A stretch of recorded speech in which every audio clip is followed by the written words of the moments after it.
ബിജെപിയുടെ ഈ ഫണ്ട് തിരിമറിയുമായി ബന്ധപ്പെട്ട ആരോപണങ്ങളോട് എന്താണ് അങ്ങയുടെ പ്രതികരണം? അതെല്ലാം പാർട്ടി സംസ്ഥാന അധ്യക്ഷൻ വളരെ വിശദമായിട്ട് മാധ്യമങ്ങളോട് നേരത്തെ പറഞ്ഞിട്ടുള്ളതാണ്.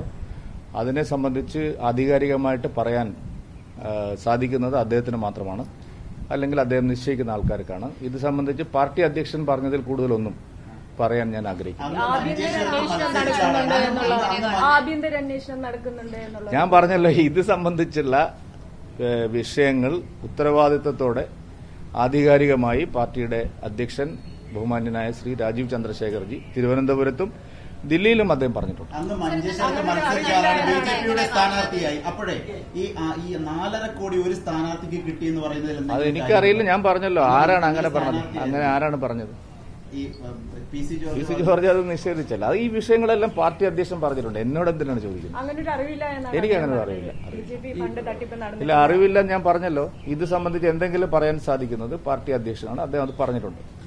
എം.വി. ഗോവിന്ദൻ പറഞ്ഞിരിക്കുന്ന ഒരു പ്രധാനപ്പെട്ട കാര്യം, ഈ ഇ.ഡി. സെലക്റ്റീവായിട്ടാണ് കാര്യങ്ങൾ അന്വേഷിക്കുന്നത്.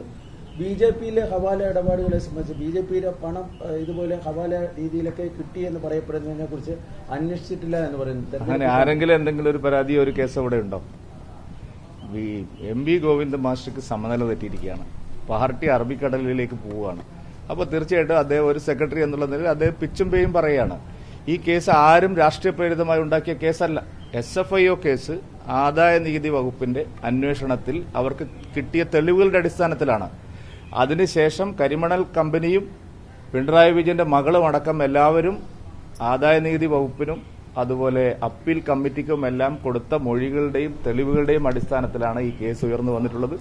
ഇതൊരു പൊളിറ്റിക്കലി മോട്ടിവേറ്റഡ് കേസല്ല, ആരും പരാതി കൊടുത്തതല്ല, സ്വമേധയാ ഉണ്ടായ കേസാണ്. ആ കേസിൽ പണം എങ്ങോട്ട് പോയി, ഇപ്പോൾ വന്നിരിക്കുന്ന എന്തൊക്കെയാണ് തെളിവുകൾ? ഹവാല ഇടപാട് നടന്നിരിക്കുന്നു, മണി ലോണ്ടറിംഗ് ആണ് പ്രധാനമായിട്ട് നടന്നിരിക്കുന്നത്. കേരളത്തിൽ നിന്ന് ഗൾഫിലേക്ക് പണം അയച്ചിരിക്കുന്നു, ഗൾഫിൽ പല ബാങ്ക് അക്കൌണ്ടുകളിലും പണം നിക്ഷേപിക്കപ്പെട്ടിരിക്കുന്നു. എങ്ങനെയാണ് ഒരു തൊഴിലാളി വർഗ പാർട്ടിക്ക് ഇങ്ങനെ സാധിക്കുന്നത്?